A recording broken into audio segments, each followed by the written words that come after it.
Et bonsoir à tous. Donc, nous allons revenir à notre livre de Jérémie. Ce que je vais vous dire doit beaucoup aux travaux de recherche d'un grand spécialiste du désert, le plus grand spécialiste du désert que j'ai connu, qui est le professeur Noga Areuveni. Oui, on peut peut-être pousser le son. Non, c'est bon. C'est bon. On m'entend pas bien? Un peu plus. Bien, je voudrais donc que nous lisions deux textes ce soir dans le livre de Jérémie, d'abord au chapitre 2, verset 1er. La parole de l'Éternel me fut adressée en ces mots. Va, crie aux oreilles des gens de Jérusalem. Ainsi parle l'Éternel. Je me souviens de ton amour de jeune fille, de ton affection de fiancée, quand tu me suivais au désert, dans une terre aride. Israël était consacré à l'Éternel. Il était les prémices de son revenu. Tous ceux qui en mangeaient se rendaient coupables, et le malheur fondait sur eux. Et un deuxième texte, dans le chapitre 4 du prophète Jérémie, verset 23. Je regarde la terre, et voici elle est informée vide, les cieux, et leur lumière n'est plus. Je regarde les montagnes, et voici elles sont ébranlées. Toutes les collines chancellent, je regarde. Et voici que l'homme n'est plus. Que les oiseaux des cieux ont pris la fuite. Je regarde. Voici le Carmel, c'est un désert. Toutes ces villes sont abattues devant Dieu, devant son ardente colère. Le livre de Jérémie est absolument incompréhensible si on ne le replace pas dans son contexte géographique, celui du désert de Juda. Jérémie, nous l'avons vu, était né à Anathoth, qui est situé juste à la ligne de partage des eaux. Et pratiquement, c'est au sommet du mont des Oliviers. Et à partir de là, commence le désert de Juda. Et Jérémie a passé toute son enfance, toute sa jeunesse dans ce désert. Et il est évident, quand on lit son livre, que ce désert a eu une influence extrêmement importante sur lui et sur son message. Le désert de Juda est un petit désert, mais il a des traits qui lui sont absolument spécifiques et qu'on ne trouve dans aucun autre désert du monde. Et en même temps, nous avons l'occasion de le voir. Comme le dit ici le dernier texte que nous avons lu, c'est un désert qui, bien que petit, peut être extrêmement dangereux. Ce n'est pas pour rien que le prophète ici le qualifie de pays d'épaisses ténèbres et d'ombre de la mort.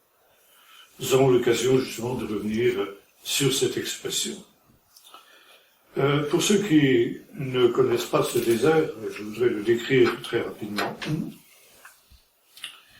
Le désert de Juda commence aux portes de Jérusalem, c'est-à-dire de l'autre côté du mont des Oliviers. Le mont des Oliviers fait partie de la chaîne de montagnes qui part depuis l'Hermon jusqu'aux montagnes du Negev, qui est une espèce de colonne vertébrale d'Israël depuis le nord jusqu'au sud. Ce sont des montagnes qui ne sont pas très hautes. Le mont des Oliviers, pour ceux qui le concernent, culmine à peu près à 800 mètres d'altitude. Et quand on a des Suisses avec nous dans nos groupes, eh bien, quand ils voient ces montagnes, ils disent « Vous appelez ça des montagnes, vous ?» Nous, en Suisse, on appelle ça des collinettes. Bon, collinettes peut-être, mais néanmoins, c'est une chaîne de montagnes qui est un obstacle très important, parce que les vents qui viennent de l'ouest et qui apportent les pluies, donc les nuages, sont arrêtés par cette chaîne de montagnes. Et les pluies tombent sur le versant occidental de la montagne. Et dès que les nuages ont franchi la crête de la montagne, ils sont vides de leur eau. Et par conséquent, à cet endroit-là commence le désert. C'est-à-dire qu'on passe directement, sans transition, du pays fertile au désert. Et c'est très caractéristique à cette saison, par exemple, qui est la saison, en principe, où les pluies sont les plus abondantes. Elle s'appelle d'ailleurs pour cette raison en hébreu Revivim, ça veut dire l'abondance. On peut voir, par exemple, des moments où vous avez une pluie torrentielle qui tombe sur Jérusalem et sur le versant ouest de la montagne. Vous traversez la crête du mont des Oliviers, et c'est comme s'il y avait un rideau invisible qui arrête la pluie, et de l'autre côté, tout est sec. Donc, c'est ce qui fait la topographie très particulière de Jérusalem, qui porte aussi en hébreu le nom de Sion, Sion en français, qui vient du mot Tsia, c'est-à-dire la sécheresse.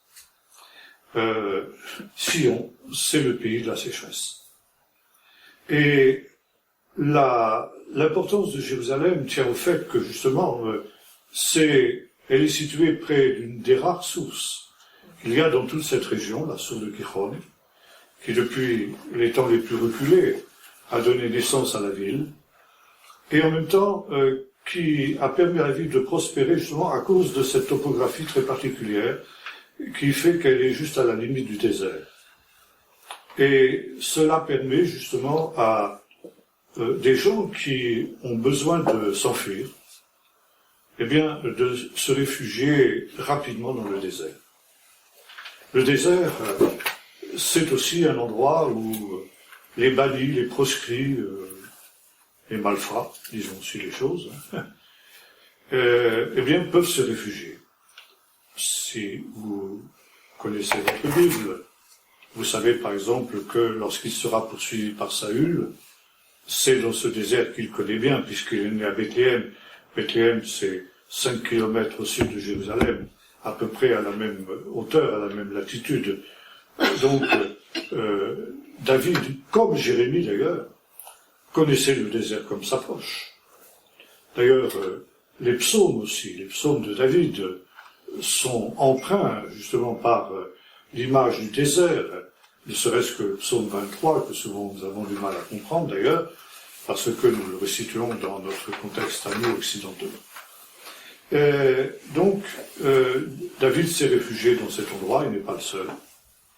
Et jusque notamment, par exemple, la dernière révolte contre les Romains, les derniers résistants, donc après la chute de Jérusalem, eh bien, se sont réfugiés dans ce désert de Juda.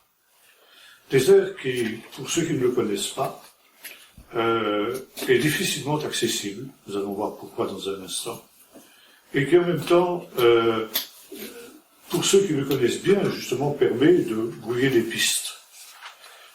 Jérémie est né dans ce désert, et comme beaucoup justement d'habitants du désert, jusqu'à nos jours d'ailleurs, il était berger.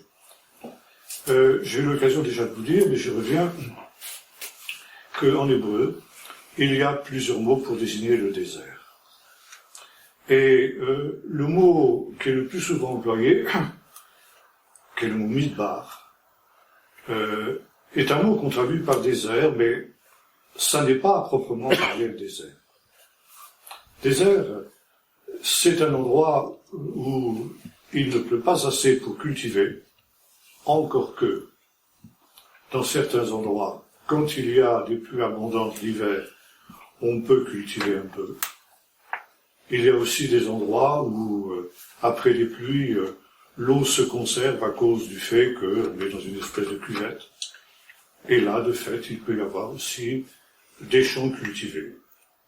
Et c'est un contraste important, justement, de voir cette sécheresse du désert, et puis parfois des endroits fertiles qui sont là, sans qu'on sache trop pourquoi. Et bien entendu, pour le jeune Jérémie, c'est quelque chose qui a frappé son imagination quand il était enfant, ce contraste entre la sécheresse de ce désert et le pays fertile. Maintenant, s'il ne pleut pas assez pour cultiver, sauf de rares exceptions que je viens d'évoquer, c'est aussi un endroit où il y a néanmoins suffisamment de précipitations, suffisamment de pluie, pour qu'on puisse y faire paître du petit bétail, c'est-à-dire des chèvres et des moutons. Et c'est la raison pour laquelle le désert est un endroit de pâturage. Alors, bien entendu, quand on parle de pâturage, il ne faut pas imaginer nos fertiles prairies normandes, par exemple, ou suisses. Et quand j'étais pasteur à Vannes, on avait dans une des salles annexes un de ces tableaux comme les évangéliques comme en avoir. On voyait un superbe paysage de Suisse avec des montagnes enneigées qui étaient à l'arrière-plan. Et au premier plan, une immense prairie verte avec une herbe haute comme ça, grasse à souhait. Et puis un petit ruisseau qui était là devant. Enfin, c'était très beau. Et il y avait le texte du psaume 23, « Il me conduit dans des verts pâturages près des eaux paisibles ». Évidemment, quand moi qui connaissais le désert, quand je passais devant ce tableau, je ne pouvais pas m'empêcher de sourire. Les gras pâturages du désert. Pour aussi toujours rester dans la petite histoire, nous étions une fois avec un groupe d'agriculteurs de Normandie. C'était à peu près cette saison-ci, l'époque donc des pluies d'hiver. Et dans ce désert, évidemment, à cette saison, il y a une espèce de petit duvet vert comme ça qui est là. Évidemment, c'est tout à fait différent aussi de ce qu'on trouve en été, mais enfin bon, on est loin évidemment des prairies normandes. Et on avait un guide qui avait un certain sens de l'humour, et alors qu'on était dans ce désert, il s'adresse à son public, il dit, voyez, vous avez une chance extraordinaire. En ce moment, le désert est aussi vert que la Normandie. Il y avait un brave monsieur derrière, tout à fait à l'arrière du car, qui s'est levé mu par un ressort, et qui est venu vers le guide et dans le tuyau de l'oreille pour pas l'humilier devant tout le monde. Vous savez, monsieur, le désert de la Normandie, c'est quand même plus vert que ça. Ah oui, qu'est-ce que c'est finalement les gras pâturages du désert? C'est une toupe d'herbe tous les 20 mètres. Alors, évidemment, il ne faut pas fantasmer. Mais c'est vrai que c'est un moyen de subsistance. Et c'est le domaine, essentiellement, des bergers. Encore aujourd'hui, il y a des Bédouins qui vivent un peu à la manière dont vivaient Jérémie et ceux qui l'avaient précédé avant lui. C'est très important justement pour comprendre le livre de Jérémie, parce que Jérémie va souvent prendre justement des images de ce qui se passe dans le désert. Il n'est pas le seul à le faire, nous avons vu David le fait aussi, et David aura cette expression tout à fait stupéfiante, « L'Éternel est mon berger ». Bon, ça nous semble banal, parce qu'on est tellement habitué à considérer l'Éternel comme notre berger que ça ne nous choque pas. Pour un Israélite de l'époque de David, c'était choquant.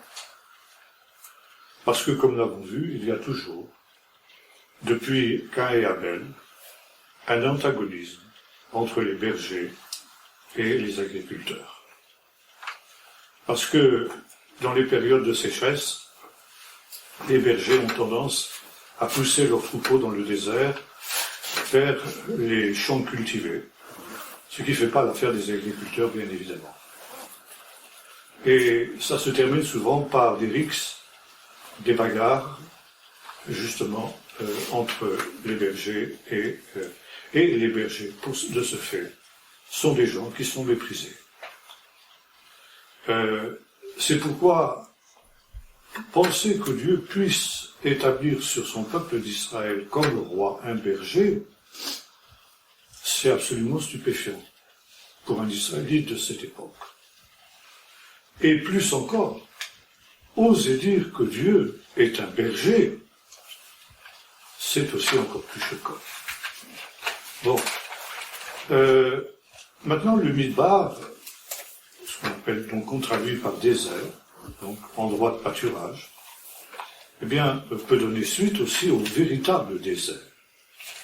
Et il y a un autre mot qui est employé en hébreu pour désigner le vrai désert, c'est le mot Yeshimon.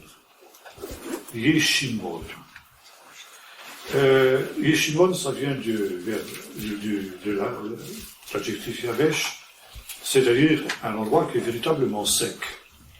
Et là, de fait, il n'y a qu'une très très rare végétation qui pousse.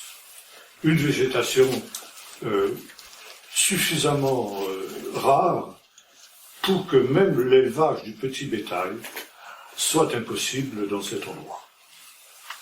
Et ne vivent finalement dans le Yeshimon, le grand désert, le vrai désert, que ce que l'on peut appeler de véritables bédouins. Les bédouins sont des gens qui... Il y a différents types de bédouins, différents types de nomades. Il y a ce qu'on peut appeler les semi-nomades et les véritables nomades. Les semi-nomades sont des gens qui vivent justement dans le midbar, c'est-à-dire dans cet endroit où il y a suffisamment de végétation pour faire paître le petit bétail, et qui élèvent donc ce petit bétail. Ils migrent, évidemment, au gré du niveau des sources, on aura l'occasion d'en reparler quand on verra justement le problème de l'eau, et néanmoins, ils ne peuvent pas faire de longues étapes, parce que les troupeaux ne le supporteraient pas. Vous savez ça d'ailleurs dans l'histoire de Jacob, quand il revient de chez Laban son père, Ésaü veut le précéder après sa réconciliation, et Jacob dit non, je ne peux pas aller aussi vite que toi, parce que j'ai mes troupeaux, et ils ne supporteraient pas des longues étapes. Donc, les semi-nomades, puisque ce sont des semi-nomades, sont des gens qui font de petites étapes dans le désert. Donc, ils ne s'enfoncent pas profondément dans le grand désert. Et seuls les vrais bédouins ont cette possibilité. Parce qu'ils sont, eux, non pas des éleveurs de petits bétail, mais des éleveurs de chameaux. Et le chameau est un véritable, comment est-ce qu'on peut dire, la merveille des merveilles du désert, si je veux dire. Le chameau est un animal qui peut faire de très très longues étapes sans boire. Il peut emmagasiner de l'eau à peu près pour 3 semaines. Il peut ne pas boire pendant 3 semaines. Il a tout un système de réfrigération interne qui fait qu'il peut supporter des températures extrêmement élevées. Il a à l'entrée de ses narines des espèces de cloisons qui se ferment lorsque, par exemple, il y a une tempête de sable pour empêcher le sable d'entrer dans les naseaux de l'animal. Donc c'est véritablement un animal qui est absolument adapté au désert.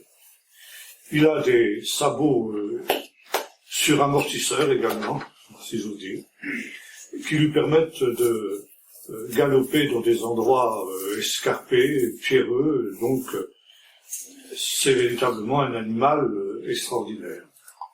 Et le chameau permet par conséquent aux bédouins de faire de longues étapes dans le désert, de s'enfoncer profondément dans ce désert, et les vrais nomades vont vivre essentiellement justement du commerce caravanier. Au travers justement des routes du désert, ils vont servir de liaison avec les pays fertiles. Et il y a eu, par exemple, au moment de l'apogée, en quelque sorte, du bédouinisme, qui se situe entre, disons, le IIIe siècle avant notre ère jusque, disons, à la conquête arabe, c'est-à-dire au VIIe siècle, il y a eu des tribus qui élevaient des caravanes de 1 millier de chameaux. Et qui, de ce fait, ont construit dans le désert des villes caravanières où, justement, d'une part, les chameaux pouvaient aussi faire état, parce que si le chameau peut se passer d'eau pendant 3 semaines, au bout de 3 semaines, il faut quand même qu'il boive. Et quand un chameau boit, croyez-moi, il en engloutit. Il en engloutit quelques litres. Et donc, c'était ces cités-là où les chameaux pouvaient se refaire, si j'ose dire, et puis évidemment aussi on entreposait les marchandises qui étaient nécessaires pour le commerce caravanier que nous avons évoqué. Les vrais bédouins, pratiquement, n'existent pas dans la Bible. ils sont cités simplement, comme par exemple les Amalécites, les Madianites, les tribus de Kédar, etc. Mais les Israélites eux-mêmes n'ont jamais été de véritables Bédouins. Ils ont été uniquement des semi-Bédouins. Et le rêve de tous les semi-Bédouins, c'était finalement de se sédentariser et de pénétrer dans le pays fertile. Des gens comme les patriarches, par exemple, même s'ils avaient des chameaux, étaient essentiellement des semi-nomades. Et ils vivaient à la lisière des villes. On les voit justement, Abraham, c'est-à-dire à côté de Sichem, puis à côté d'Hébron, à côté de Beersheba, qui est à la limite du désert. Et là donc, ils étaient essentiellement des éleveurs de petits bétail. Jérémie appartenait aussi à cela. Et toute cette vision du désert que l'on trouve dans le livre de Jérémie est marquée justement par les mœurs et coutumes des Bédouins. Il faut savoir que le désert, nous allons voir dans un instant, est un endroit particulièrement inhospitalier. Et la vie est extrêmement difficile dans le désert. Et notamment, dans le désert, il n'est pas possible de vivre en solitaire. Le désert est trop inhospitalier pour ça.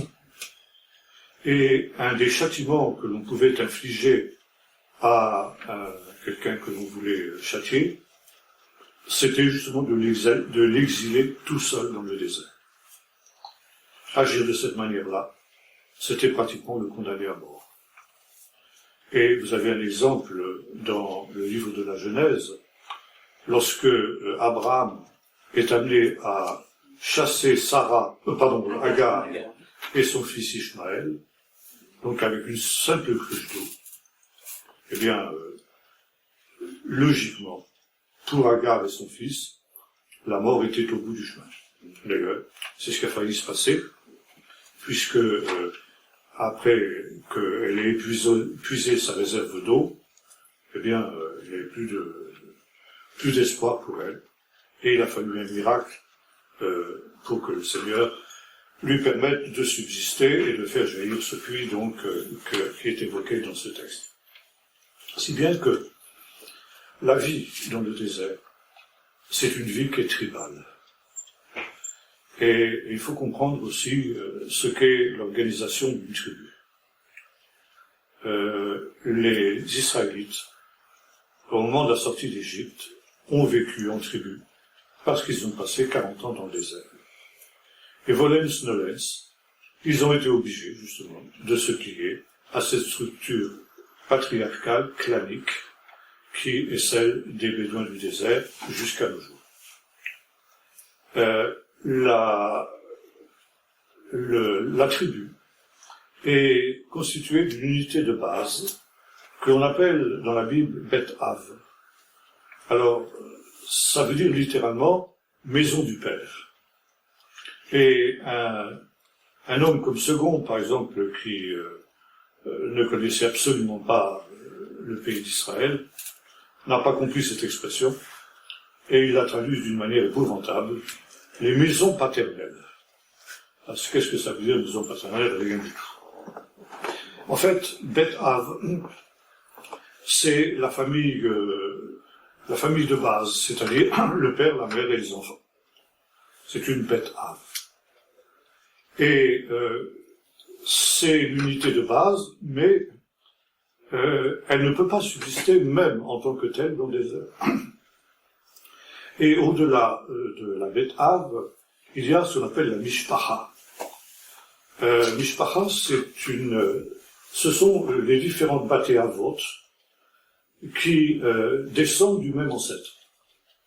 Et par conséquent, qui ont des liens du sang. C'est-à-dire, si vous voulez, la famille élargie. Ce qu'on appellerait en Bretagne, d'où je viens, être cousin à la mode de Bretagne. Ça veut dire que là-bas, tout le monde est cousin. Parce que, à force de mariage les uns avec les autres, il y a toujours des liens. Bon. Eh bien, c'est ce qu'on appelle Mishpacha. Mishpacha, aujourd'hui en hébreu moderne, ça veut dire la famille cellulaire que j'évoquais tout à l'heure, mais dans la Bible, Mishpacha, c'est le clan. C'est-à-dire cet ensemble de gens qui descendent d'un ancêtre commun. On entend par exemple parler les clans de Makir, les clans des descendants de Lévi, etc., qui ont aussi différentes appellations, bref. Et plusieurs clans qui aussi descendent d'un ancêtre commun forment une shevet, c'est-à-dire une tribu. Ces tribus, elles sont aussi unies entre elles dans une ligue tribale qui se réclame d'un ancêtre commun et qui par conséquent sont liées par des liens du sang. Et ça forme justement le Am, ce que l'on traduit par le peuple. Am Israël, donc le peuple d'Israël, est composé de 12 tribus, 12 shatim, qui sont eux-mêmes composés d'un certain nombre de mishpachot selon l'importance de la tribu, qui, eux-mêmes, ces clans, eh bien, sont composés d'un certain nombre de baté avot, là aussi selon l'importance du clan.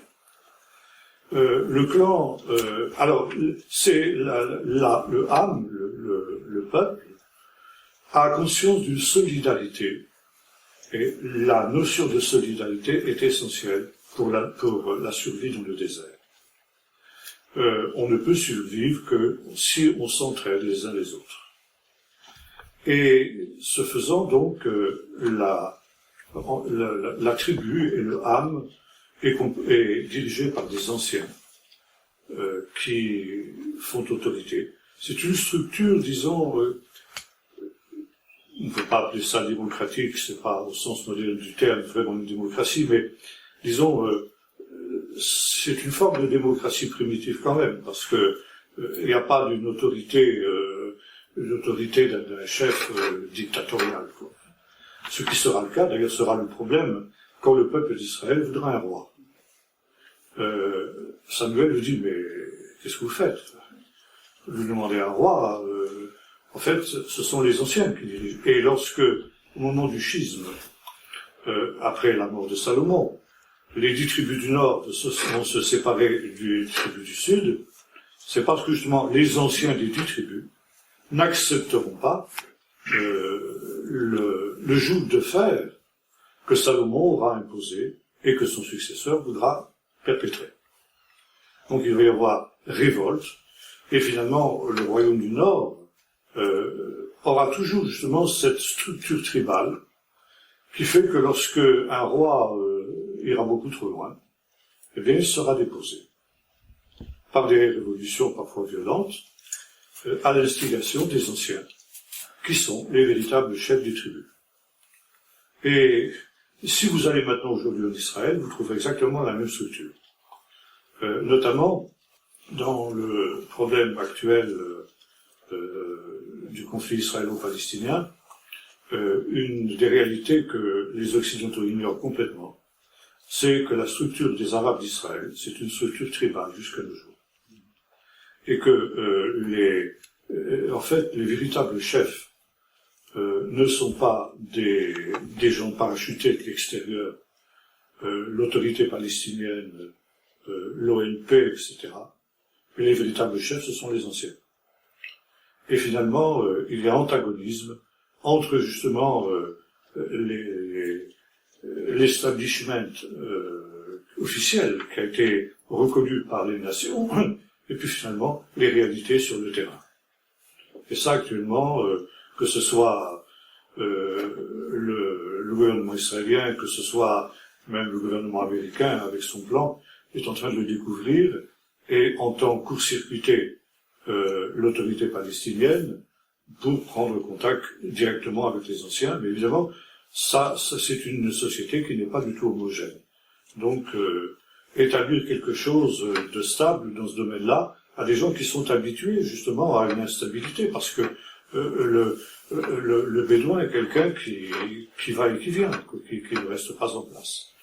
Donc établir quelque chose de stable, c'est pas quelque chose qui est tout à fait évident. Bon, je ferme la parenthèse, Mais voyez-vous, il y a une continuité depuis l'époque biblique jusqu'à nos jours qui, justement, se trouve aussi dans la Bible. Donc, solidarité, qui signifie aussi un certain nombre de qualités qui sont requises aussi pour la survie dans le désert. Notamment, l'idéal de l'hospitalité.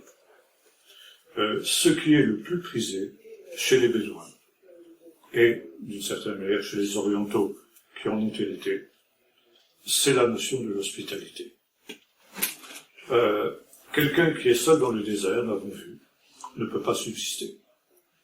Et un voyageur ou un banni, un proscrit, qui se trouve dans le désert, n'a aucune autre solution que de trouver une tribu, un clan, qui va l'accueillir.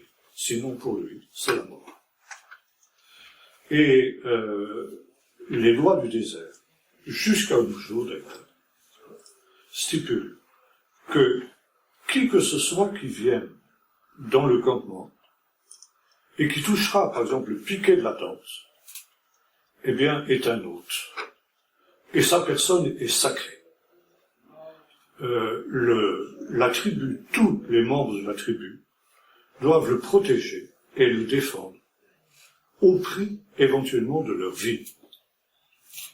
Et non seulement on accueille cet étranger, mais en plus de ça, on va le combler de toutes sortes de biens. On va le régaler de ce que l'on a de meilleur.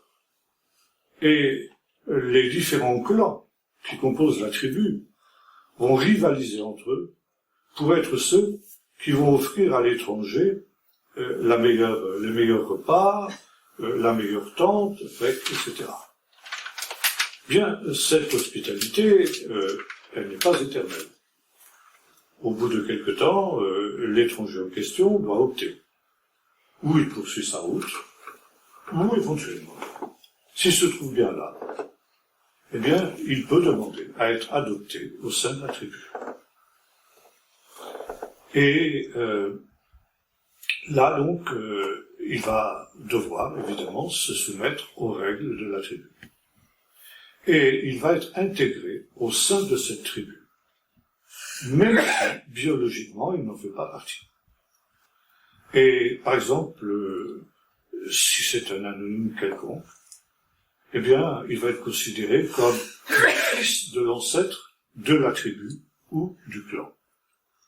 Par exemple, le serviteur d'Abraham, qui était quelqu'un qui n'avait rien à voir avec Abraham, mais avec sa tribu, qui était un homme originaire de Damas, devait être l'héritier des biens d'Abraham, parce que, finalement, au bout d'un temps, il s'était intégré au clan d'Abraham. Maintenant, la personne de l'étranger étant sacrée, si, malheureusement, il est la victime d'un meurtre, eh bien, ce meurtre doit être vengé. Et il n'y a pas de police dans le désert, et par conséquent, il faut utiliser une police interne. Et il y a, au sein de chaque clan, de chaque tribu, ce qu'on appelle le Gorel, l'hébreu, une traduction en français par le vengeur du sang, c'est-à-dire quelqu'un qui a pour mission, justement, de, éventuellement, venger quelqu'un, non seulement un étranger, mais aussi quelqu'un de la tribu qui a pu être victime d'un meurtre par une autre tribu. Alors, celui qui sera l'objet de cette vengeance, c'est évidemment, principalement, le meurtrier lui-même. Mais à défaut du meurtrier, eh bien, on pourra aussi s'en prendre, si on n'arrive pas à mettre la main sur le meurtrier, à un membre de la tribu adverse, qui peut lui aussi éventuellement être innocent. Vous trouvez des exemples de ce type-là dans la Bible, dès les origines, par exemple, où nous entendons parler d'un certain Lémech, qui avait été blessé et qui, pour se venger, avait tué 70 personnes du clan adverse. Alors là, ça commençait à faire beaucoup, quoi, pour une simple blessure. Je vous ai dit aussi qu'Caïn, lorsqu'il a été banni par Dieu, lui qui était cultivateur, va se retrouver, nous dit la Bible, novénade, c'est-à-dire nomade. C'est une malédiction pour un agriculteur. Et il dit, mais si je suis rencontré par un membre du clan de celui que je viens de tuer, bon, il n'a pas de descendant, mais il aura un frère qui va perpétrer sa lignée, qui va être Seth. Si un descendant de Seth me trouve, il me tuera. Parce qu'il voudra venger son oncle. Et Dieu dit, eh bien, je mets un signe sur Caïn. Ça veut dire, Caïn n'est pas simplement un errant, mais il appartient à une tribu. Et par conséquent, le fait d'avoir le signe distinctif que l'on appartient à une tribu, fait que même un vengeur du sang va hésiter avant de mettre à mort ce dernier, parce qu'à son tour, il pourrait être lui aussi victime du vengeur du sang de l'autre tribu. Et en l'occurrence, c'est Dieu lui-même qui va être le Goël de Caïn. Bon, vous avez ça aussi dans les guerres entre Saül et David. Lorsque Joab va tuer Abner, parce que lui-même avait tué son frère Asaël, bon, c'est les vendettas du désert, elles sont monnaie courante, jusqu'à nos jours d'ailleurs. Ça aussi, les coutumes bédouines n'ont pas changé jusqu'à nos jours. Bon, en ce qui concerne l'accueil des bannis, vous trouvez ça aussi de nombreux exemples dans la Bible, et notamment le fait que Abraham était réputé pour son hospitalité. Et lorsque viennent les trois voyageurs, qui sont les envoyés de Dieu, eh bien Abraham va les accueillir, va demander à Sarah de préparer donc un repas royal, etc. Et ça nous montre ce qu'est l'hospitalité d'Abraham. Hospitalité qui tranche avec, au contraire, la dépravation des gens de Sodome. Car lorsque ces mêmes anges, après avoir été accueillis d'une manière royale par Abraham, arrivent à Sodome, ils se mettent sur la place du village, ça c'est de la ville, c'est la coutume, et logiquement, si ces gens avaient été ce qu'ils auraient dû être, eh bien, on aurait dû se disputer à Sodome pour accueillir les étrangers. Et voilà, les étrangers vont rester sur place, personne ne va les inviter. Et finalement, il y a un seul juste à Sodome, Lot, qui lui, au contraire, va les inviter dans sa maison. Mais les sodomites vont mettre le comble à leur méchanceté, en ce sens que, non contents de ne pas avoir accueilli ces étrangers comme ils le devraient, ils vont même attenter à l'intégrité de ces étrangers, puisqu'ils vont chercher à les violer. C'est, pour un bédouin, traiter les étrangers de cette manière, mais c'est le comble de l'abomination. Et de fait, c'est ce qui va provoquer la destruction de Sodome. On a, à la fin du livre des Juges, un épisode un peu semblable, où donc un Lévite, qui était allé récupérer une concubine qui était retournée chez son père, va s'arrêter dans la ville de Géva, qui est une ville de Benjamin, et le même scénario va se reproduire. Cet homme se met avec son serviteur et sa concubine sur la place du village, attendant qu'on l'invite. Bon, il a été chez son beau-père pendant un certain temps, et là, au contraire, il a été reçu de manière royale. Le beau-père lui a fait festin sur festin, et puis insisté, mais tu vas encore rester une journée, puis une journée de plus. Finalement, l'homme du bon, maintenant, ça suffit, là. Bon. Mais, voyez-vous, on rivalise de soins, justement, pour l'étranger. Et, justement, le contraste est énorme avec les gens de Géva qui ne vont pas l'accueillir. Et finalement, ce qui s'est produit à Sodome se reproduit à cet endroit-là. Les habitants de Geva viennent pour violer l'étranger. Et finalement, comme Lot l'avait fait, Lot, voyez-vous, l'étranger a tellement d'importance que Lot n'a pas hésité à livrer à ces gens dépravés ses propres filles. Ce que fera aussi le Lévite, qui va faire en sorte que sa concubine va mourir des mauvais traitements qu'elle va subir pendant toute la nuit, justement, par ces gens-là. On a une histoire un peu semblable ici avec Moïse. Quand Moïse doit s'exiler après avoir tué l'Égyptien, il se rend dans le désert. Il s'assied auprès d'un puits. Les puits, c'était aussi des endroits qui étaient, comment dirais-je, c'est le centre de la vie bédouine, en quelque sorte. C'est là que se rencontrent les femmes. Et les femmes sont bavardes d'aujourd'hui et de toujours. J'espère que j'ai dit mal. J'ai rien dit. Et donc c'est là que s'échangent les informations. C'est là que se créent les idylles. Lorsque le serviteur d'Abraham arrive au bord du puits, c'est là qu'il va rencontrer Rebecca, qui va devenir l'épouse d'Abraham. Jacob rencontre aussi Rachel, dont il tombe éperdument amoureux au premier regard. C'est le vrai coup de foudre, etc. Donc c'est un centre de vie sociale. Et donc Moïse s'assied auprès du puits. Et là, donc, il va d'abord être l'objet, plutôt les filles de Jéthro vont être l'objet des incivilités, disons, d'un anonyme qui va passer par là. Moïse va les protéger. Et finalement, les filles de Jéthro invitent l'étranger chez leur père.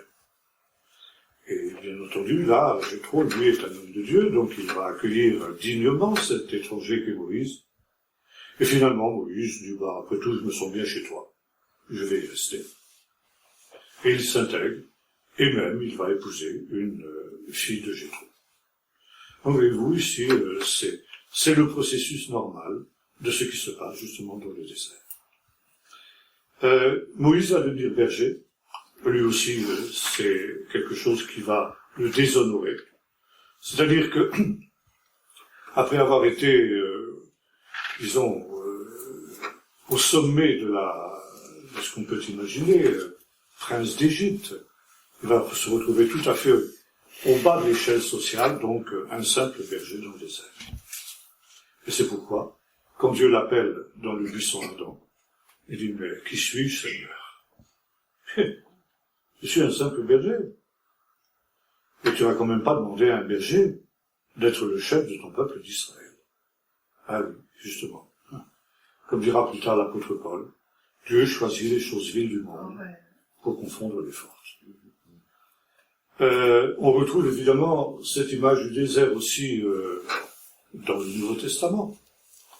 Une des plus belles paraboles, celle qui est la plus célèbre, c'est la parabole du bon berger.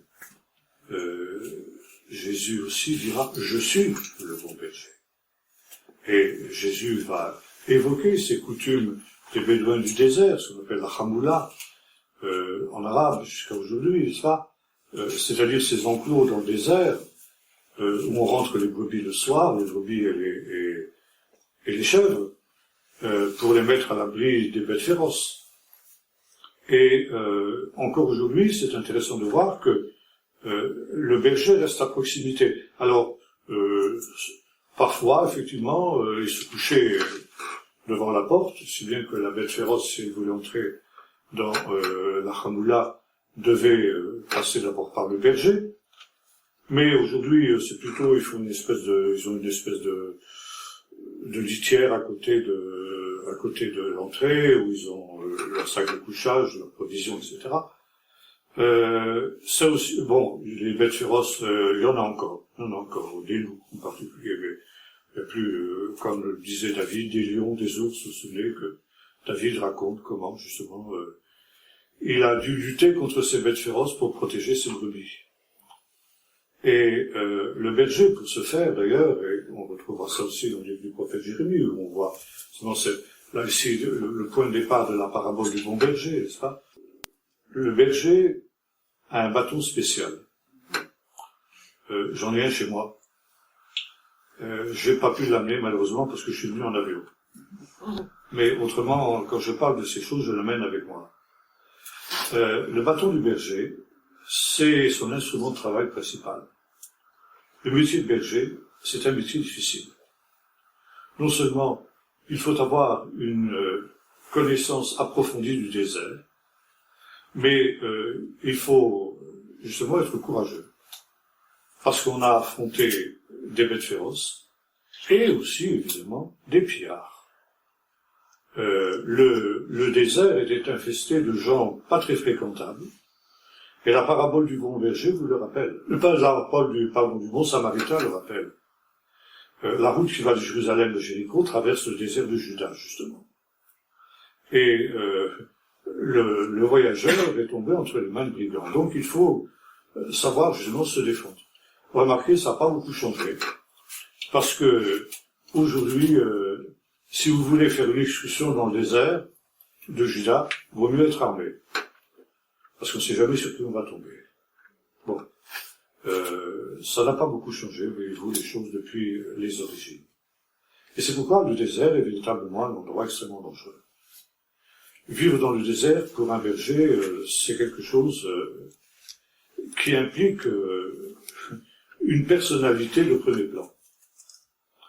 Et le bâton du berger est composé par un rejeton d'olivier. L'olivier est un arbre très spécial, qui est une merveille aussi au Moyen-Orient.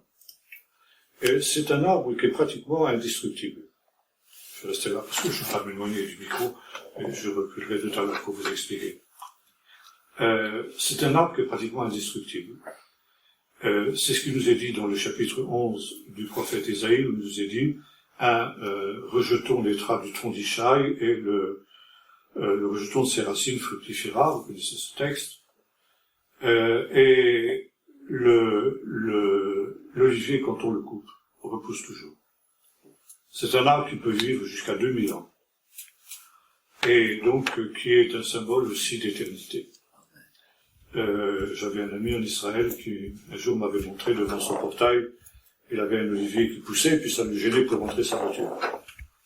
Alors, non seulement il avait coupé l'olivier, mais comme il savait fort bien que l'olivier, c'est un arbre qui repousse, il avait brûlé la souche. Il avait brûlé les racines. Et il nous dit, tu vois, regarde, rien à faire. Il y a un rejeton qui repousse.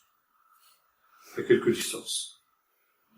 Et si vous arrachez ce rejeton, il a une espèce de bulbe dans le bas, comme ça. Si bien que ça forme une espèce de massue. Et ce bâton du berger, dont il est question d'ailleurs dans le psaume 23, ta houlette et ton bâton me rassurent, n'est-ce pas? Pourquoi? Parce que le berger l'emploie pour une foule de choses. Il l'emploie d'abord pour la défense. Parce que on peut l'employer comme une massue. Et notamment, bien manié par quelqu'un d'adroit, un bâton de ce type-là peut fracasser le crâne d'un lion. Et l'histoire de David, qui a lutté contre le lion et l'ours, n'est pas du tout quelque chose de surfait. C'est tout à fait vraisemblable à partir du moment où, évidemment, on a l'entraînement parce que si on rate le lion, lui, vous rate pas, c'est évident. On peut aussi mettre en fuite des pillards, des gens mal intentionnés, ça sert d'arme. Et ça sert aussi pour, en quelque sorte, empêcher la brebis de s'échapper. Si une brebis a tendance à s'enfuir, le berger n'a pas besoin de courir après elle. S'il est assez habile, il prend son bâton comme un javelot et il le lance devant la brebis comme ça. Et comme le bulbe est beaucoup plus lourd, si vous voulez, le bâton va se planter devant la brebis et l'arrêter net dans son élan. Là aussi, il faut être habile, évidemment, parce que faut pas taper à côté. Et puis le bâton aussi sert pour l'hiver quand on aura l'occasion de le voir, il y a des inondations dans le désert. Parce que, contrairement à ce qu'on pourrait penser, il y a des inondations dans le désert. Et qui peuvent être extrêmement dramatiques. Quand on traverse le désert l'été, vous avez une chaleur de 47, 48 degrés, c'est pas rare. Vous tirez une langue comme ça, vous arrivez dans une dépression, vous avez un panneau de signalisation qui dit attention aux inondations. Vous dites, mais ça va pas la tête, il se fiche de nous. Mais si vous venez l'hiver, eh bien, ça peut être extrêmement différent. Et vous pouvez avoir ces torrents qui sont à sec, qui en l'espace de quelques minutes vont se gonfler d'eau. Et ça forme des obstacles absolument infranchissables. Pour la petite histoire, je me souviens, j'étais avec un ami pasteur il y a nombre d'années en Israël, encore une fois à cette époque-ci, c'est-à-dire l'époque des pluies, et nous étions partis de Jérusalem le matin, il faisait un soleil radieux, il faisait aussi chaud à Jérusalem en février que en Bretagne en juillet, et tout allait bien, justement nous sommes arrivés dans la pression de la mer Morte. Et en l'espace de quelques minutes, soudain, tout s'est couvert, et une pluie diluvienne a commencé à tomber, en plein désert. Et soudain, la route était coupée par un de ces torrents, et on avait dû s'arrêter. Mon ami m'a dit, il faut absolument passer, il faut que... Je lui ai dit, écoute, il n'y a rien à faire, il faut attendre que ça se passe. Ça a duré combien de temps? On ne sait pas, ça peut durer 1 heure, 2 heures, 3 heures, mais ça va s'arrêter, t'inquiète pas, ça s'arrêtera. Ouais, mais il faut passer, etc. Je dis non, tu ne pourras pas passer. Si, tu recules. On avait loué une petite voiture, une petite Austin, assez légère, et donc tu recules, tu prends ton élan, puis tu traverses le torrent, puis tu vas voir, ça va marcher. Bon, il a tellement insisté que je me suis laissé faire, j'ai eu cette naïveté. Et de fait, on a pris de l'élan, et il y avait de la bouillasse dans le lit du torrent, là, les roues ont commencé à patiner, le moteur noyé, la voiture qui s'arrête, et la force du torrent était telle que la voiture commence à se soulever. J'ai eu le temps de sortir de là, je me suis enfoncé dans la bouillasse jusqu'au-dessus des genoux, j'étais chouette en sortant de là, je vous dis.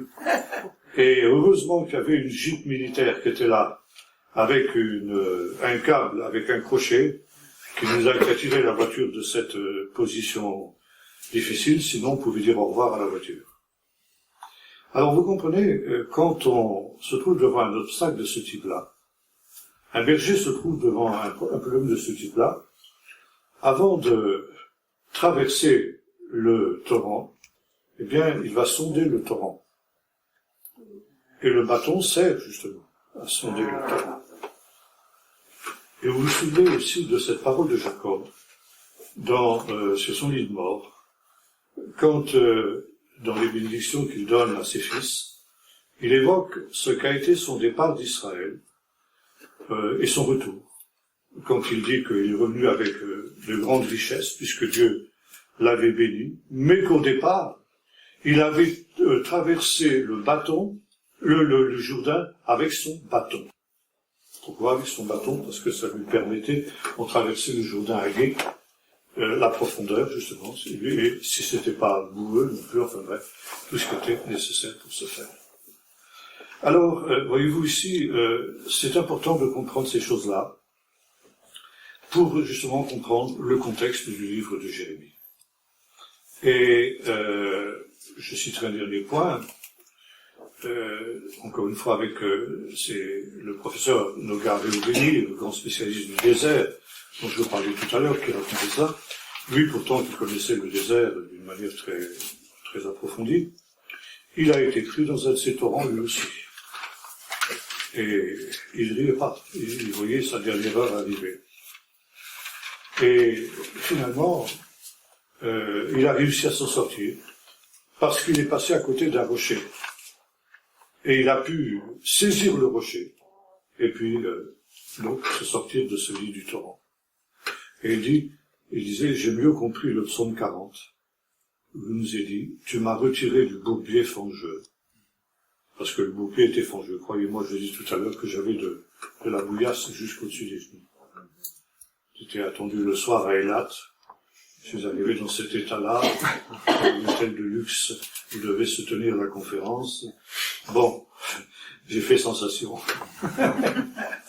Elle changeait, merci. Et donc, le bourbier fangeux. Tu m'as retiré du bourbier fangeux et tu as mis mes pieds sur le roc. Ça, il avait vécu. Alors, voyez-vous, Jérémie nous dit ceci. Un pays d'épaisses ténèbres. Un pays d'ombre de la mort.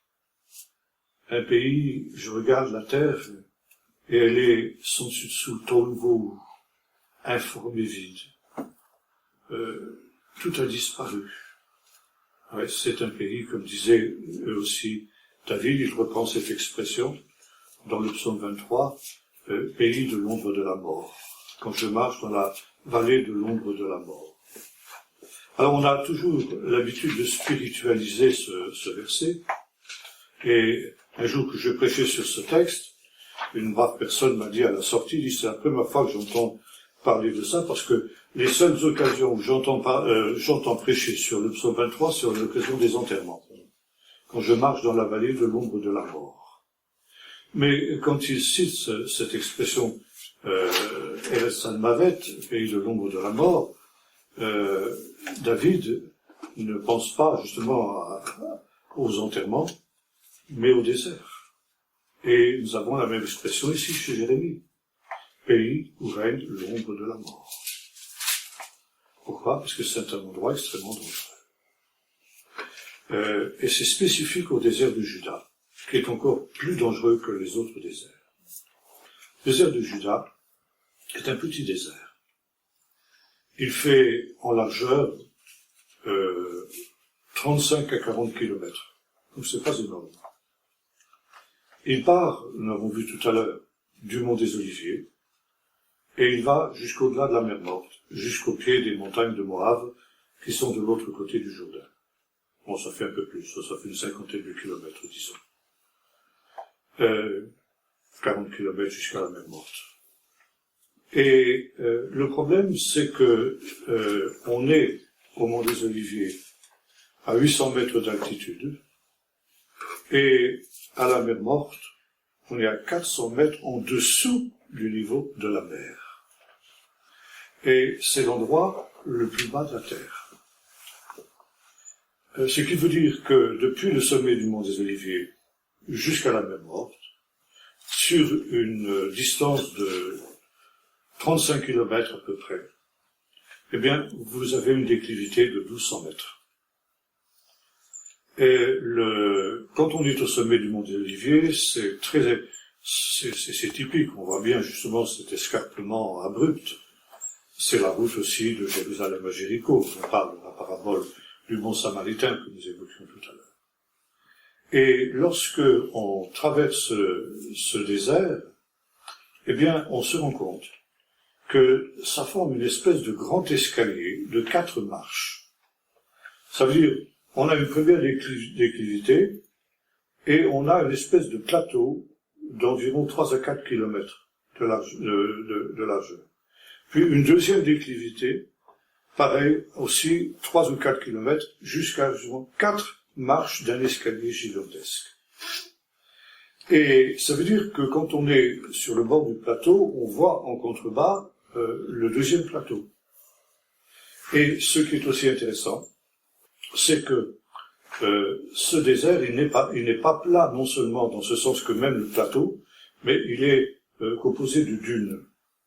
De dunes, non pas de sable d'ailleurs, mais une espèce de leuce, au travers duquel serpentent des espèces de gorges, qui sont justement les oueds que nous avons évoqués tout à l'heure, c'est-à-dire des torrents qui sont à sec en temps normal, mais qui se remplissent d'eau au moment des pluies, et qui font des profonds ravinements, si vous voulez, le long de ces dunes.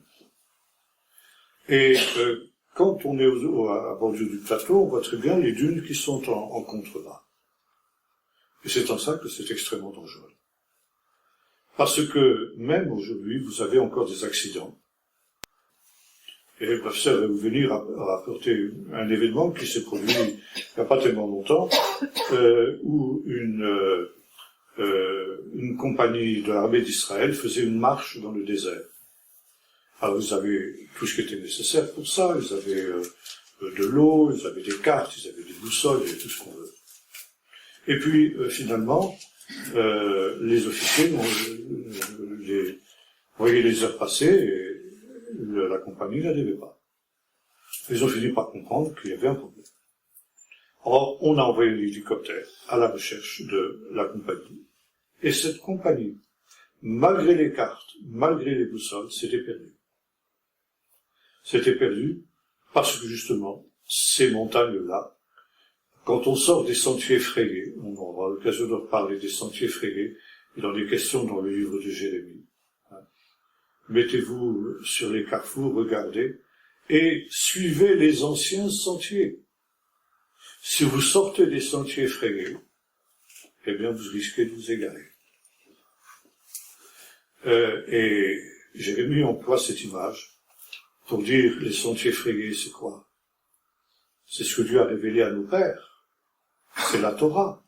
Ce sont les commandements de Dieu. Or, Israël, comme des voyageurs insensés, a quitté ces sentiers frayés pour aller à l'aventure. Et comme la brebis perdue de la parabole, eh bien, la brebis ne retrouve pas sa route. Pas seulement la brebis d'ailleurs, mais les hommes aussi. Parce que le problème, c'est que quand vous auriez regardé, je vais aller là-bas. Bon, c'est très simple, il y a une dune là, je vais la contourner par là, il y en a une autre, je vais faire le tour par la gauche, et puis j'arriverai donc à la 4e dune qui est là-bas. Et vous descendez, et vous arrivez dans un entrelac de gorges, de dunes qui se ressemblent toutes. Et vous perdez rapidement le sens de l'orientation. Vous êtes arrivé au point que vous aviez prévu, et en fait vous êtes tout à fait à côté. Vous essayez de retrouver votre chemin, mais c'est pareil. Dans l'entrelac de ces gorges, vous n'arrivez plus à vous retrouver. Et Jérémie connaissait bien ce phénomène, et il emploie une expression qu'il est le seul à utiliser de tous les auteurs de la Bible. Il emploie l'expression Harim Shovevim, c'est-à-dire littéralement des collines qui égarent, qui trompent. Et il emploie cette expression-ci pour dire finalement le peuple d'Israël a quitté les sentiers frayés qui mènent dans des endroits sûrs, stables, pour aller à l'aventure. Et finalement, l'aventure, ça a été de suivre les chemins des nations, d'aller vers les idoles des nations, de suivre les penchants de leur cœur mauvais. Et ils ont été comme justement des voyageurs perdus dans le désert, qui, au bout d'un temps, perdent complètement le sens de l'orientation, et puis vont à la mort, parce qu'à ce moment-là, le désert devient, comme le disait Jérémie, un pays des pestes ténèbres et d'ombre de la mort. C'est la mort à coup sûr. Et si les hélicoptères n'étaient pas arrivés avec des équipements, bien cette compagnie serait morte aussi dans le désert. Alors voyez-vous ici, le désert pour Jérémie est une réalité qui parle des relations d'Israël avec Dieu. Le désert, c'est l'image finalement de l'homme sur la terre qui marche justement, soit dans de toute façon dans un endroit extrêmement difficile. La vie, c'est un désert, c'est quelque chose de difficile, c'est quelque chose de dangereux. Et finalement, le moyen de traverser le désert, c'est de suivre quelqu'un qui connaît les véritables sentiers. Et ce berger ne peut être que celui que justement David aussi appelé l'Éternel est mon berger. Lui, justement, il me conduit vers les pâturages, il connaît les vrais sentiers, il conduit vers des sources d'eau, éventuellement avec son bâton, il met en fuite les bêtes féroces, éventuellement il me corrige si j'ai besoin de le corriger. Voyez-vous, c'est tout un ensemble de choses qui ne prennent véritablement sens que si on est véritablement sur place. J'aurais encore beaucoup de choses à vous dire sur le désert. Oui, finalement, le désert, c'est quelque chose qui est en relation aussi avec un domaine, le pays de la mort, on a parlé tout à l'heure. Et le premier texte que nous avons lu est aussi intéressant. Le Seigneur dit, je me souviens de ton amour pour moi quand tu m'étais fiancé et que tu me suivais dans le désert.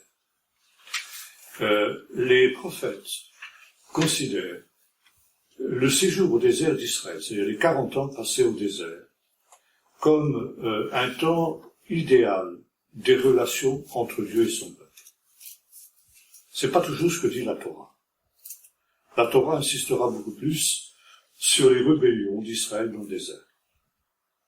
Mais les prophètes ont une vue, dirais-je, idéalisée, si j'ose dire, de ce temps qu'Israël a passé au désert.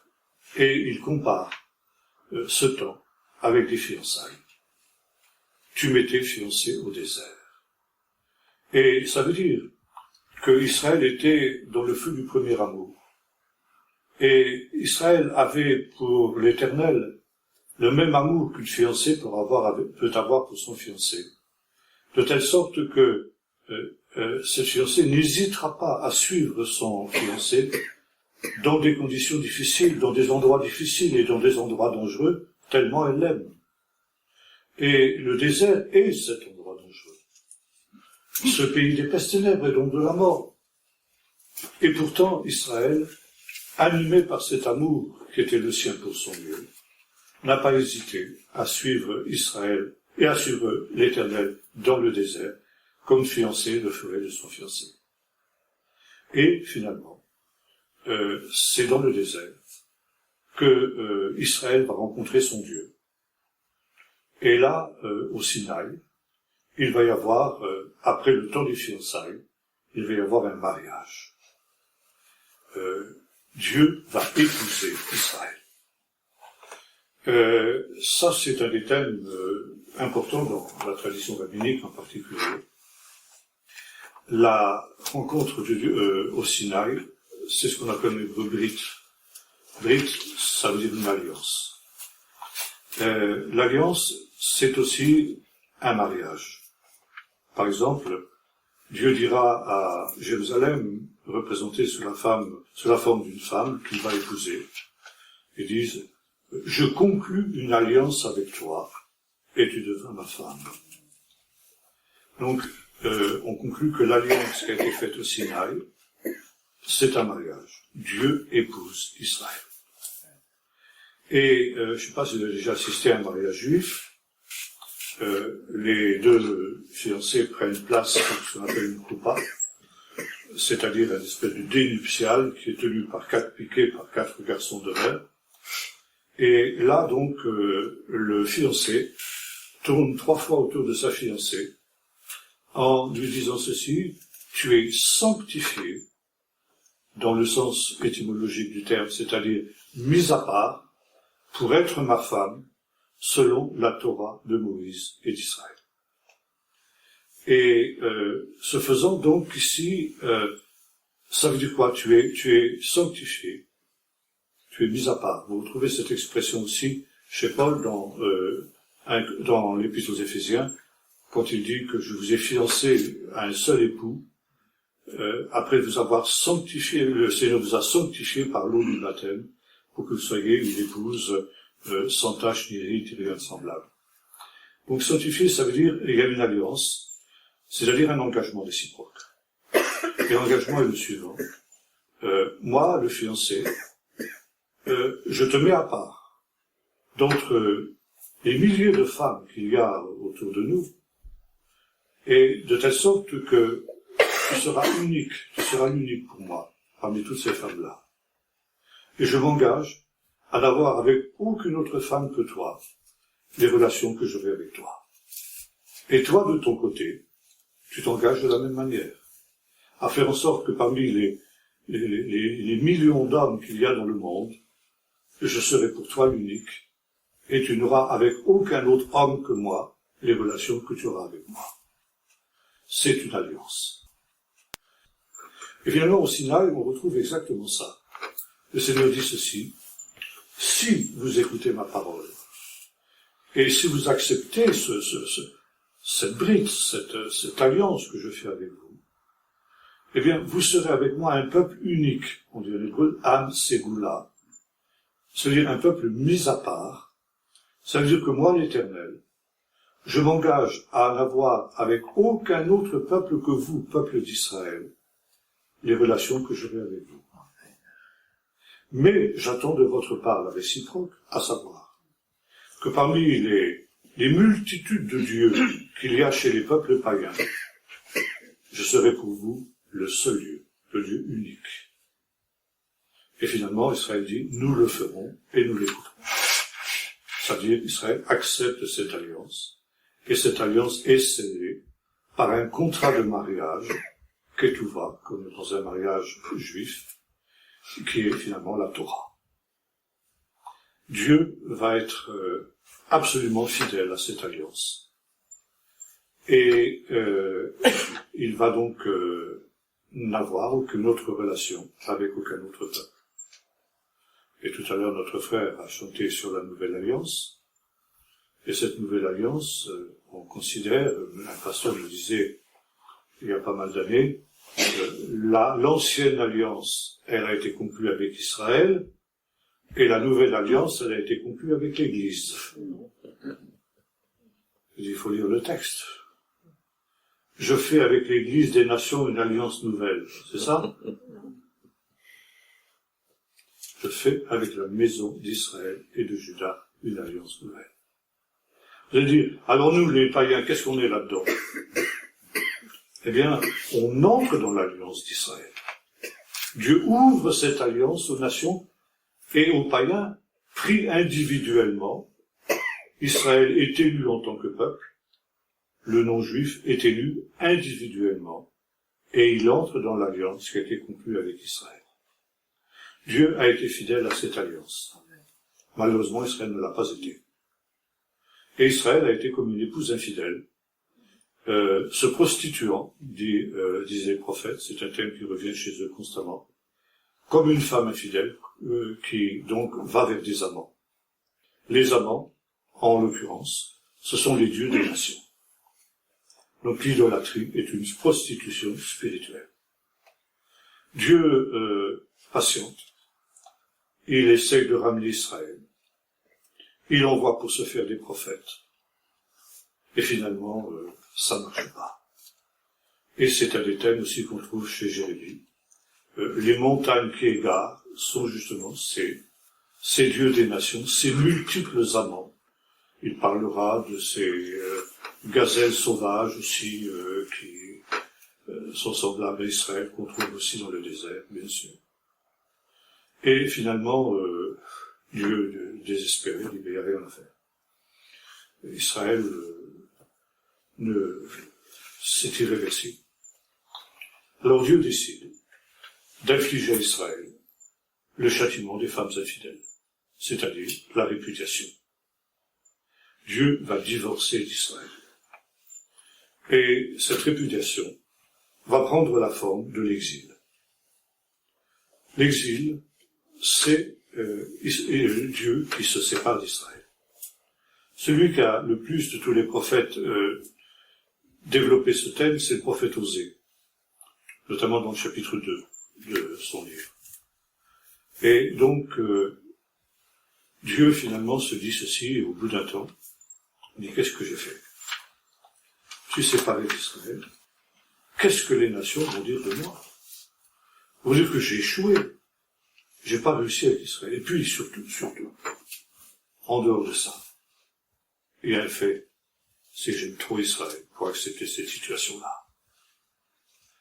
Et Dieu ne prend pas son parti de ce divorce avec Israël. Et Dieu dit ceci, qu'est-ce que je vais faire? Je vais ramener Israël au désert. Le désert, nous l'avons vu, c'est le temps des fiançailles. C'est le temps idéal des relations entre Dieu et Israël. Je vais l'attirer au désert. Et là, je vais parler à son cœur. Ça veut dire, en quelque sorte, je vais lui refaire la cour. Et je vais regagner son amour. Et là, aura lieu, justement, cette nouvelle alliance qui nous a été rappelée tout à l'heure. Ça veut dire, je vais réépouser Israël. Il y a eu une première alliance au Sinaï, où Dieu a épousé Israël. Puis par l'exil, Dieu a répudié Israël. Et finalement, au temps de la fin, il va réépouser Israël. Et ce sera la nouvelle alliance. Et ça, c'est un thème que l'on trouve justement dans le livre de Jérémie, à fond. Ce retour au désert. On aura l'occasion de voir justement le désert aussi comme lieu de dépouillement. Enfin, il y a toute une symbolique extraordinaire qu'on trouve dans la Bible au sujet du désert. Le désert, d'ailleurs, en Israël, il est omniprésent. On peut pratiquement pas faire 3 kilomètres sans trouver une espèce de désert, quoi. Le désert, c'est la réalité à laquelle on est confronté constamment. Et le désert, donc, c'est toute une symbolique extraordinaire qu'on trouve dans la Bible, qui marque justement ces relations entre Dieu et Israël. Et c'est grosso modo justement le thème de Jérémie, ces fiançailles. Je me souviens de ton amour pour moi quand tu étais fiancé dans le désert. Et justement, à cause de cela, eh bien, Dieu va ramener Israël au désert. Et à la fin justement de cet exil, où Israël sera comme des brebis perdues dans ce désert qui égare, on a vu tout à l'heure, eh bien, Dieu, comme le berger, et là il y a une image saisissante qu'on trouve aussi dans Jérémie, où Dieu se tient au sommet du mont des Oliviers, et le prophète dit, de loin l'Éternel se montre à moi. Ça veut dire ces brebis qui ont perdu leur point de repère dans le désert, soudain entendent la voix du berger, qui les appelle depuis le sommet du mont des Oliviers, qui se plombe tout ce désert. Donc, où que l'on soit dans le désert, on le voit, le mont des Oliviers. Donc, on voit l'Éternel qui est en haut sur le mont des Oliviers. Et quel est le message que ce berger dit à Israël? Je t'aime d'un amour éternel. C'est pourquoi je te conserve ma bonté. Et donc, au temps de la fin, eh bien, Dieu, comme un berger, rassemblera Israël de tout cet exil où il s'est trouvé comme un troupeau de brebis perdues. Et Jérémie va reprendre cette image aussi des brebis perdues dans le désert. On aura l'occasion d'y revenir. Et finalement, aura lieu au temps de la fin, le rassemblement d'Israël, comme au commencement, et la nouvelle alliance, c'est-à-dire cette nouvelle épousaille de Dieu vis-à-vis d'Israël. Et là, le prophète annonce que il n'y aura plus d'infidélité de la part d'Israël. Et il y aura une nouvelle terre promise, je lui donnerai ses vignes, la vallée d'Accor, la vallée du Trou, ce désert, pays de l'ombre de la mort, se changera en une porte d'espérance. Le désert refleurira et deviendra un Éden, parce que justement, il y aura eu cette transformation de cette nouvelle alliance. Voilà, je m'arrête là, et vous pouvez avoir un temps de questions si vous voulez. Donc, tu as parlé du désert, oui. Pardon? Tu as parlé de l'exil, hein? De l'exil. Oui, l'exil, oui. En disant que donc, après l'exil, il y avait comme un renouveau, quoi, disons. Oui. On pourrait dire. Donc, et en fait, effectivement, quand on lit les textes de Jérémie, etc., enfin, de Jérémie, de Néhémie, etc., tout ça, on voit ce qui s'est passé. Mais on s'est rendu compte que même après cette période-là, de nouveau, il y a eu comme quelque chose qui s'est délité, parce que quand on arrive, disons, au temps de Jésus, avec les pharisiens, les scribes et tout, on voit que de nouveau, le peuple est de nouveau infidèle. Oui, mais alors je pense que la perspective de Jérémie va au-delà de ça. La perspective de Jérémie va au temps de la fin. C'est-à-dire à l'exil qui est en train de s'achever maintenant. Et qui débouchera, justement, selon les prophètes, justement vers le retour au Seigneur et à son Messie, donc à Jésus. Parce que c'est ça la perspective de Jérémie.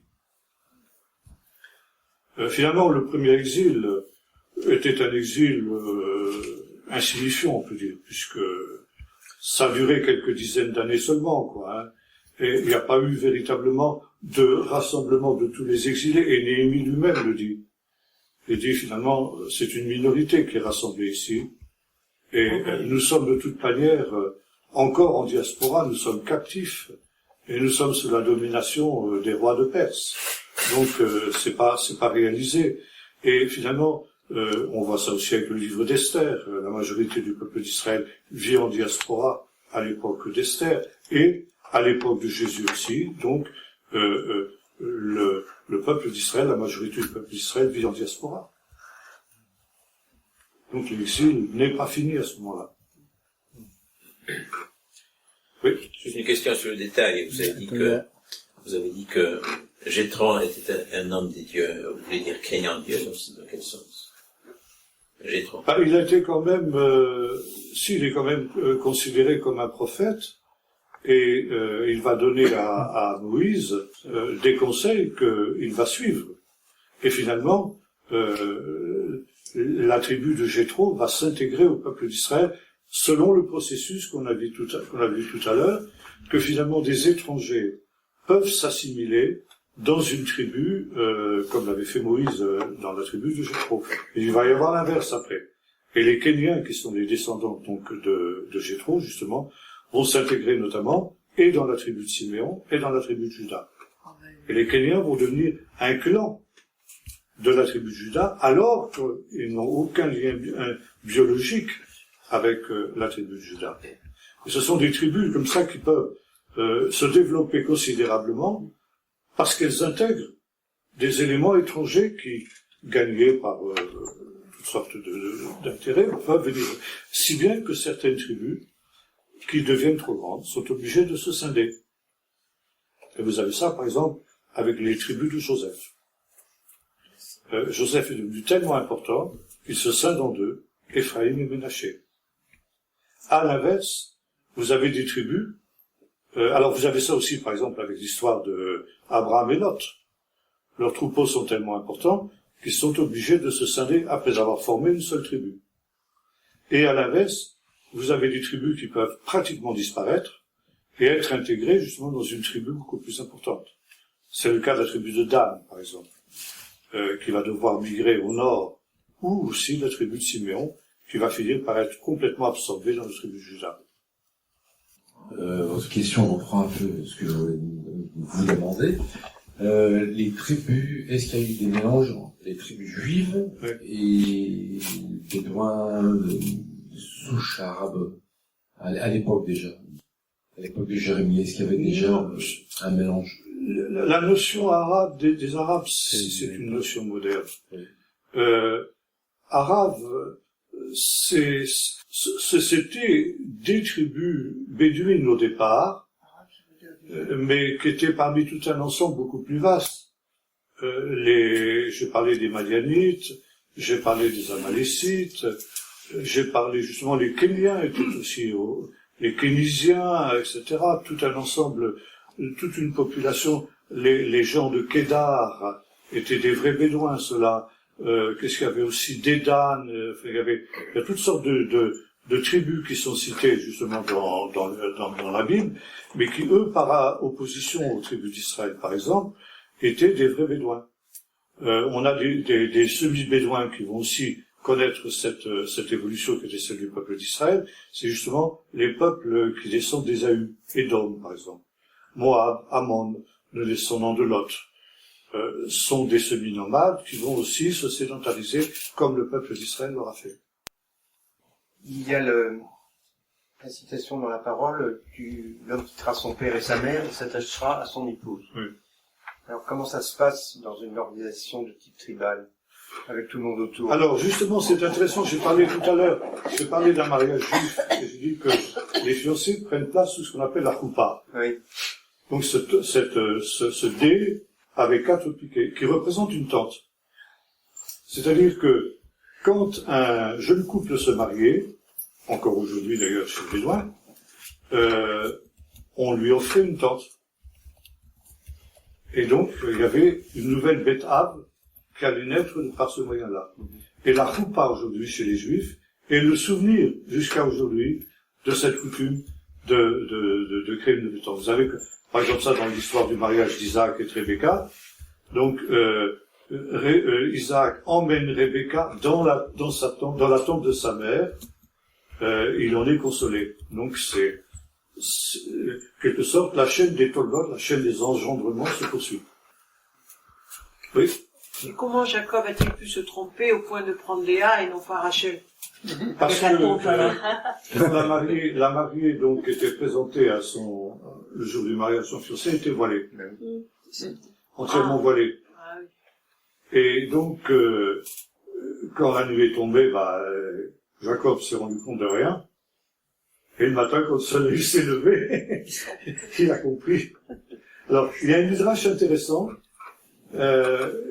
qui nous dit que Jacob, quand il a vu ça, il est entré dans une violente colère contre Léa. Il dit, mais tu m'as trompé, etc. Et Léa lui répond, eh bien, ne t'en prends qu'à toi-même. Le Seigneur t'a rendu ce que tu as fait à ton père. Tu as profité de l'obscurité pour tromper ton père.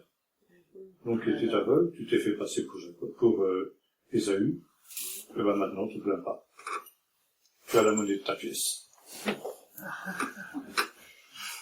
Et même dans l'éternité, Israël restera, parce que quand le Christ revient, en fait, il y a le millénium, oui. Et les nations sont mélangées avec Israël. Oui. Je veux dire, à la fin des 1000 ans, il y a de nouveau une révolte, donc oui. Est-ce qu'Israël va se révolter, puisqu'Israël est définitivement l'épouse de Dieu, comment ça va se passer alors? Je ne crois qu'il y aura une révolte d'Israël à ce moment-là, Non? parce qu'au contraire, les nations montent contre Jérusalem.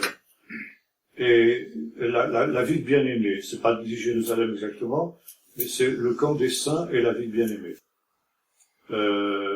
Et donc, Jérusalem aussi dans la Bible, ça peut aussi représenter l'ensemble du peuple d'Israël. Donc Israël restera pour l'éternité, Israël, et nous resterons pour l'éternité, les nations qui entreront dans l'alliance. Oui. Par grâce. Oui, chacun garde son identité. On voit ça par exemple dans le chapitre 7 de l'Apocalypse, où il y a des représentants de toute nation, de toute tribu et de toute langue. Et il nous est dit justement que dans la Nouvelle Jérusalem, on apportera la gloire des nations. C'est-à-dire ce que les nations ont produit de mieux et qui sera digne d'entrer dans la Nouvelle Jérusalem. La gloire de la France, ce sera quoi? Ce sera Napoléon? Ça m'étonnerait. La Révolution française, ça m'étonnerait. Ce sera Blandine jetée au taureau dans la arène de Lyon. Ce sont les Huguenots qui ont été brûlés sur le bûcher. Ce sera ça, la gloire de la France. Vous voyez? Bien. S'il y a des questions, alors. Qu'en est-il des 2 tribus manquantes? Les 2 tribus manquantes. Ben, on a retrouvé déjà des descendants de 10 tribus, non?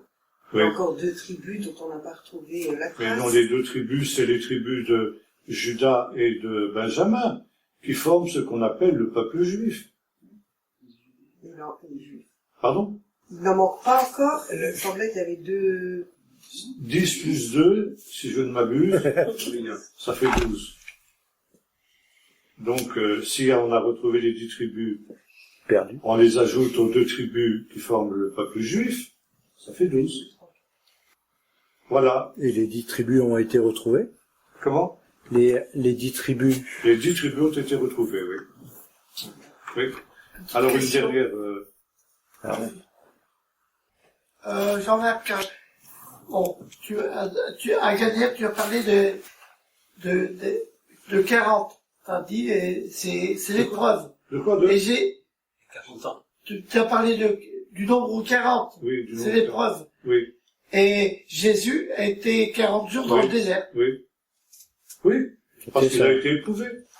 Et de fait, le désert, c'est un lieu d'épreuve. Et Dieu dira à Israël, dans Deutéronome chapitre 6, souviens-toi de tout le chemin par que je t'ai fait passer, je t'ai emmené dans ce grand et affreux désert, afin de t'humilier et de t'éprouver pour te faire ensuite du bien. Donc, le désert, c'est un lieu d'épreuve. Et de fait, Jésus aussi va être éprouvé et tenté dans le désert, comme le peuple d'Israël. Le peuple d'Israël a été pendant 40 ans, et Jésus sera 40 jours, 1 an égale 1 jour. Oui, donc j'ai une question de Nordine hein, sur Skype et demande aujourd'hui qu'en est-il des Bédouins en Israël? Est-ce qu'ils sont nomades ou semi-nomades? Oui. Non, ils sont plus nomades aujourd'hui parce que la vie moderne ne s'y prête plus. Ils sont sédentarisés tous, mais il y a encore 2 types de Bédouins. Il y a des Bédouins qui roulent en Mercedes et en Volvo, qui ont des maisons en dur, etc., et qui sont en complet veston, de plus en plus. Et puis, c'est amusant parce que vous voyez parfois dans une maison moderne, donc les jeunes qui habitent dans la maison, et dans le jardin, vous avez la tente des parents avec le chameau. Les parents continuent à vivre dans les tentes, comme ils avaient l'habitude. Maintenant, vous avez d'autres Bédouins qui continuent à vivre un peu à la bédouine, c'est-à-dire sous des tentes, ou, malheureusement, dans des espèces de bidonvilles faits de tôle ondulée et de bric-à-brac absolument invraisemblables, et qui, eux, continuent effectivement à élever du petit bétail. Mais c'est les derniers, c'est la fin. Oui. On en a vu ouais, dans la banlieue de Jérusalem. Oui, dans la banlieue de Jérusalem. Quand on descend dans le désert du Juda, justement. Oui, on les voit. Mais ils bougent plus. Ils sont là sur place. Mais il y a des subventions quand même. Ils reçoivent des subventions. Oh, bah oui. Alors, j'ai une question de Yann. Je crois que ça va être Doc Benjamin. Dans le groupe, de Normandie, qui redemande sur les 10 tribus qui ont été retrouvées. Oui. Est-ce que tu peux en reparler rapidement? Je sais qu'on en a déjà beaucoup parlé. Ouais. Ça. Il faudrait qu'on passe la nuit. Ouais.